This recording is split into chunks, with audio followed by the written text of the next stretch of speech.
Registro público de la propiedad y del comercio.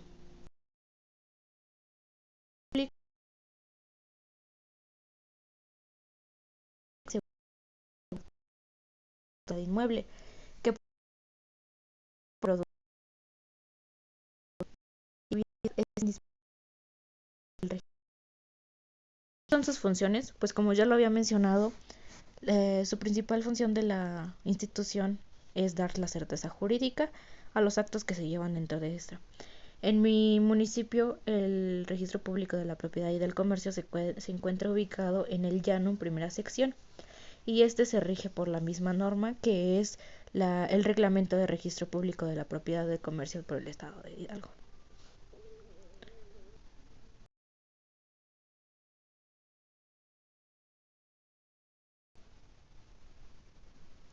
La naturaleza y objeto del registro se comprende del artículo 1 al 11 y a partir de este último podemos encontrar un glosario explicado con cada uno de los significados. Ahora bien, el artículo 11 nos habla un poco de este glosario y en este glosario se encuentra lo que es el acervo registral, las anotaciones preventivas, el asiento, el certificado de firma electrónica, la conversión, el boletín, el director, director general, el documento, documento para el registro, la firma electrónica avanzada, el libro causal o transaccional, el folio electrónico, el folio único real electrónico, el folio personal, el registro, los principios registrales y el sistema informático. De aquí hablamos un poco de los efectos registrales y los efectos de la inscripción y de la inscripción, que viene siendo el principio de publicidad en materia. Esto se refiere a que cualquier persona tercera que tenga interés público en conocer el acto jurídico puede tener información acerca de lo que se lleva a cabo de este acto en el mismo registro público.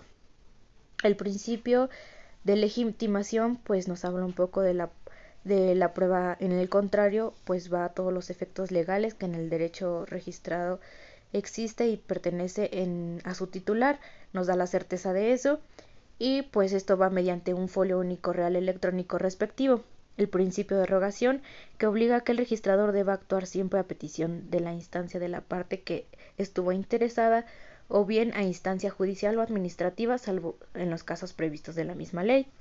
El principio de consentimiento, en el registro público no podrá haber ningún cambio a menos de que los titulares o el acto jurídico que se llevó a cabo, alguno de los dos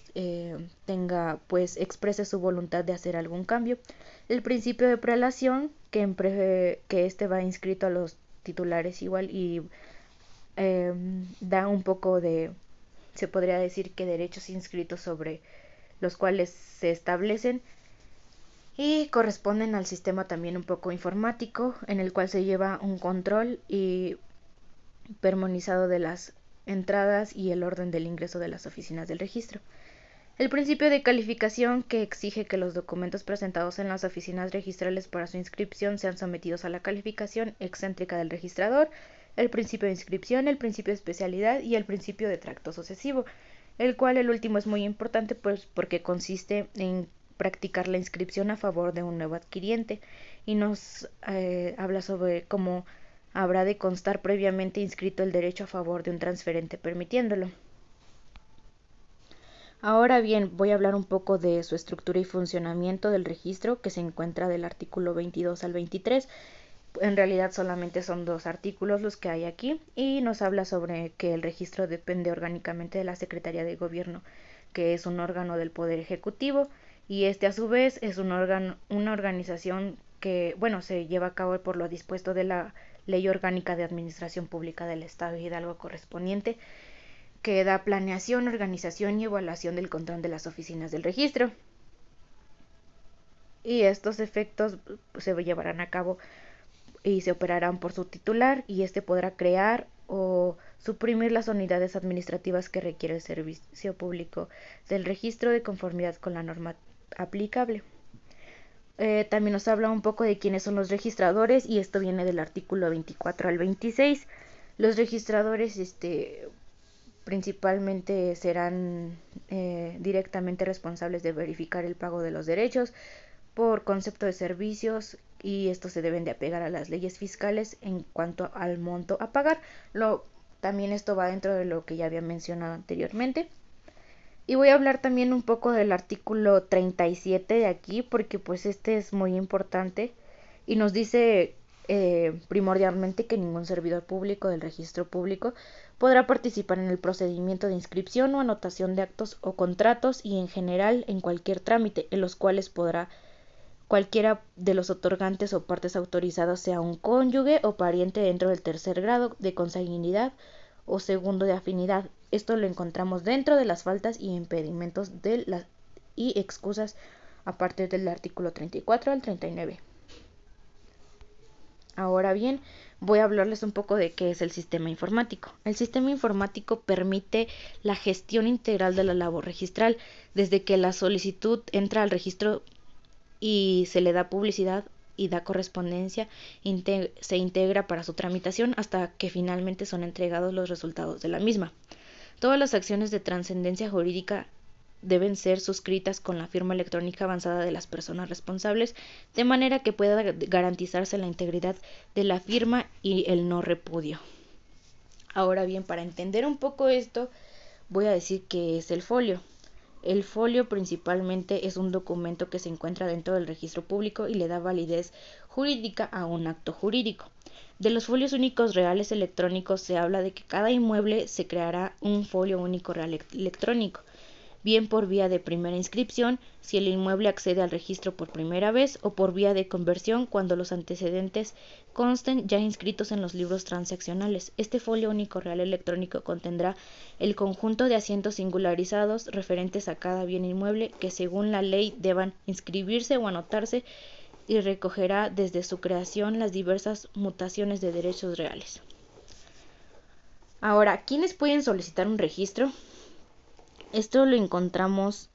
en los artículos a partir de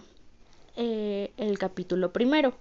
y empieza del artículo 62. Lo pueden solicitar el titular de derecho con el consignado con sus causavientes, sus apoderados o sus representantes legítimos y en general toda persona que acredite tener interés público legítimo en las inscripciones del documento,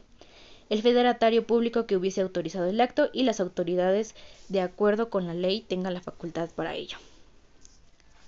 Una de las causas de suspensión se encuentran en el artículo 73 y nos dice que las causas de suspensión serán cuando falte el pleno croquis de localización general e individual, el certificado de gravamen, el certificado de valor fiscal vigente, el avalúo catastral vigente al momento de la presentación del documento, la falta de memorias descriptivas en caso de adquisición de los derechos sobre una unidad de propiedad, la falta de porcentaje, la falta de personalidad o representante y las demás disposiciones que contemple la legislación de la ley aplicable. También una de las causales de la negación las encontramos en el artículo 74 y estas pueden ser por omisión de la naturaleza del acto contrario, la omisión de la naturaleza, la falta de definición de la naturaleza, extensión, condiciones y cargas del derecho, la omisión del valor de los bienes, la falta del nombre, nacionalidad, edad, los datos en general, la incompatibilidad entre el texto e instrumento, la falta de tracto sucesivo, la inscripción pendiente, la omisión de la fecha de celebración, la omisión del número del título, en caso de que el orden de inscripción prevenga. El documento también no puede estar redactado en español o traducidos en otro idioma, la falta de sellos, firmas, que el inmueble se encuentre fuera de la jurisdicción, la falta de antecedentes registrales, la discrepancia del titular registral, entre otros. Ahora bien, hablaremos un poco de los actos de la cancelación y prescripción de las anotaciones y esto se hará mediante un nuevo asiento debidamente relacionado con el folio único real electrónico y se expresarán los datos de la inscripción o anotación que se cancelan, las causas por las que se ha extinguido o transmitido el derecho inscrito o anotado en todo o en el par. También hablaré un poco del artículo 127, que en realidad pues viene siendo de los últimos que voy a hablar en este tema y nos habla sobre las inscripciones, las cuales no se extinguen en cuanto a terceros, sino por su cancelación o por el registro de la tramitación del dominio o derecho real inscrito a otra persona. Las inscripciones también, después de las inscripciones puedo hablar un poco de ellos, en realidad solamente son 3 fracciones y pues nos habla que de la cancelación de inscripciones y anotaciones podrán ser total o parcialmente y se tienen que cancelar por la inscripción de transferencias del dominio o derecho real escrito, por la confusión de derechos mediante la presentación de solicitud y por el consentimiento de las partes, por declaración judicial o por disposición de la ley.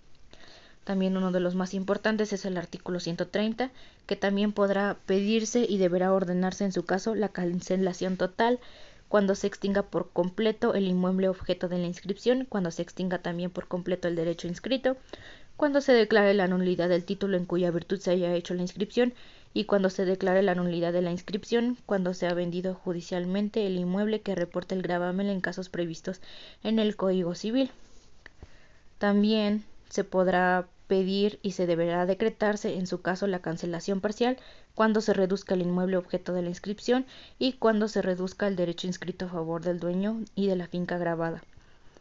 Y por último, voy a hablar un poco del 132, que para la cancelación de los derechos temporales o vitalicios bastará solamente con la solicitud del interesado auténticamente manifestada y en su caso que se decrete el cumplimiento de plazo o el fallecimiento del titular. Este es un poco resumido de lo que hablé de los artículos, del artículo 1 al 133 y un poco más o menos de lo que viene siendo las funciones del registro público de la propiedad y del comercio, que es a qué se dedica, el tipo de documentos que estos realiza, expide, por quienes pueden ser solicitados, los en la que puede cancelarse, puede parar algunos de los documentos que se encuentren para inscribir una propiedad. En realidad no me da tiempo de explicar uno por uno de los artículos, pero sí hablar más o menos de que el registro público se dedica principalmente a la administración de las propiedades y llevar un control por un ordenamiento jurídico, que este a su vez va de la mano con el derecho civil y se podría decir que anteriormente en nuestros tiempos remotos con el derecho agrario. Y pues este es un poco de lo que puedo hablar y explicar sobre el tema y espero que pues me haya podido expresar un poco de sus funciones del registro público y qué es en realidad lo que hace y qué es. Y gracias.